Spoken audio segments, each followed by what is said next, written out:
अगर आप किसी कंपनी में 5 साल से ज्यादा काम कर चुके हैं और जानना चाहते हैं कि आपकी कितनी ग्रेच्युटी बन चुकी है, तो एक आसान सा कैलकुलेशन आपको ग्रेच्युटी का सारा गणित समझा देगा।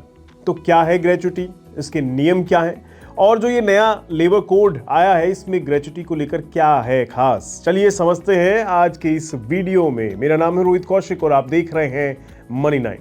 तो ग्रेच्युटी क्या है?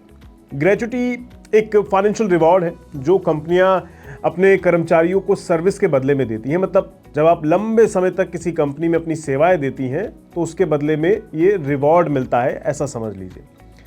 तो पुराने नियमों के अनुसार किसी कर्मचारी को ग्रेच्युटी पाने के लिए 5 साल की लगातार सर्विस करना जरूरी था, तब ही कोई ग्रेच्युटी के लिए एलिजिबल होता था। लेकिन अब नए लेबर कोड आ चुके हैं जिसके अनुसार ये 5 साल वाला हिसाब किताब अब घटकर 1 साल का रह गया है। हालांकि अभी भी इसमें चीज़ें उतनी क्लियर नहीं हुई हैं।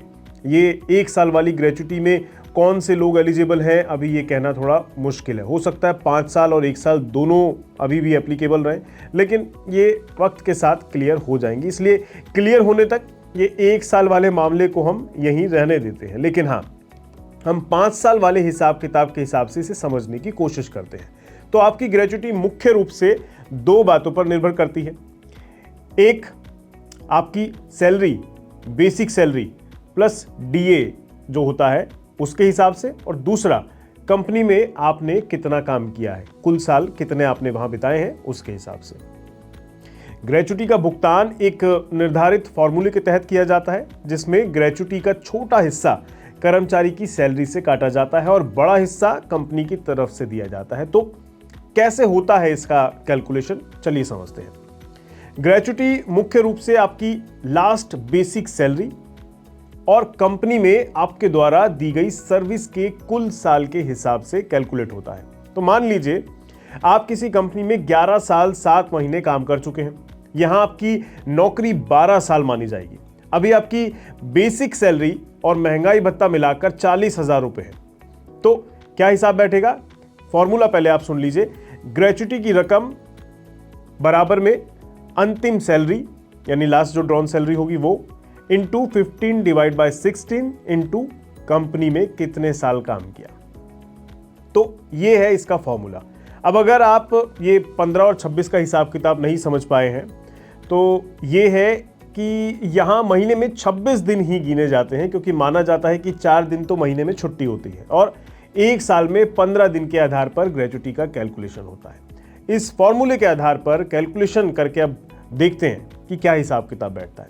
तो कुल ग्रेच्युटी की रकम जो वैसे मैंने बताया, तो निकालने के लिए 40,000 आपकी बेसिक सैलरी डीए वगैरह मिलाकर इंटू 15 डिवाइड बाय 16 इंटू 12 यानी 12 महीने। तो टोटल अगर आप इसका हिसाब करेंगे तो बैठेगा 2,76,923 रुपये। यानी लेटेस्ट 40,000 रुपये बेसिक सैलरी वाला कर्मचारी जो होगा, अगर 12 साल तक नौकरी कर लेता है तो अब तक उसकी ग्रेच्युटी की रकम 2,76,923 रुपये कॉर्पस बन चुकी है। ये तो बात हुई कैलकुलेशन की। अब 11 साल 7 महीने अगर किसी ने काम किया है तो उसे 12 साल मान लिया जाएगा। क्या इस हिसाब से अगर 5 या 6 महीने काम करेगा कोई तो उसको भी 1 साल मान लिया जाएगा? जी नहीं। दरअसल इसमें 5 और 6 महीने का हिसाब किताब अलग अलग है। फॉर्मूले के तहत अगर कोई कर्मचारी 6 महीने या उससे ज्यादा काम कर लेता है तो उसका कैलकुलेशन 1 साल के तौर पर किया जाएगा। लेकिन अगर कोई 11 साल 5 महीने काम करता है तो उसे 11 साल ही माना जाएगा। वो 5 महीने एप्लीकेबल नहीं होंगे। मतलब अगर नौकरी छोड़ने की आप सोच रहे हैं तो 5 महीने की जगह 6 महीने या उससे ज्यादा काम करके ही नौकरी छोड़ने का विचार कीजिएगा। एक और जरूरी बात, अगर किसी कर्मचारी की रिटायरमेंट या जॉब छोड़ने से पहले उनकी डेथ हो जाती है तो ग्रेच्युटी का भुगतान कंपनी कर्मचारी के नॉमिनी को करती है। पेमेंट ऑफ ग्रेच्युटी एक्ट 1972 के तहत ये लाभ उन संस्थाओं के हर कर्मचारी को मिलता है जहां 10 से ज्यादा लोग काम करते हैं। अगर कर्मचारी नौकरी बदलता है, रिटायर हो जाता है या किसी कारणवश नौकरी छोड़ देता है लेकिन वे ग्रेच्युटी के नियमों को पूरा कर चुका है तो उसे ग्रेच्युटी का लाभ जरूर मिलता है। एक बार जब कोई कंपनी ग्रेच्युटी एक्ट के अंतर्गत आ जाती है तो उस टाइम के बाद इस प्रावधान को उस पर लागू कर दिया जाता है। भले ही बाद में कर्मचारियों की संख्या उस कंपनी में 10 से कम रह जाए तो भी ग्रेच्युटी मान्य रहती है उनके लिए। इसके अलावा ग्रेच्युटी भुगतान अधिनियम 1972 द्वारा गवर्न किया जाता है। किसी दुर्घटना या बीमारी के कारण विकलांग होने पर भी कर्मचारी को निर्धारित समय से पहले ही ग्रेच्युटी मिल सकती है। तो ये थी ग्रेच्युटी से जुड़ी सारी जानकारी। उम्मीद है कैलकुलेशन और जानकारी आपके काम आए और आपको कैलकुलेशन करने में थोड़ा हिसाब किताब आसान हो जाएगा। आज के इस वीडियो में इतना ही रखते हैं। मिलेंगे आपसे फिर दोबारा किसी नए मुद्दे के साथ। दीजिए इजाजत, नमस्कार।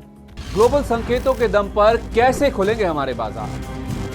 क्या कह रही हैं खबरें और ब्रोकरी रिपोर्ट्स? किन शेयरों में बनेगा पैसा? बाजार खुलने के बाद क्या खरीदें, किन शेयरों को करें पोर्टफोलियो से बाहर? कैसा रहा बाजार का दिन भर का कारोबार? कैसे तैयार करें कल के बाजार की स्ट्रैटेजी? इन सब सवालों के जवाब जानिए मेरे साथ ओपनिंग बज और क्लोजिंग बज में इन वक्त पर सिर्फ मनी 9।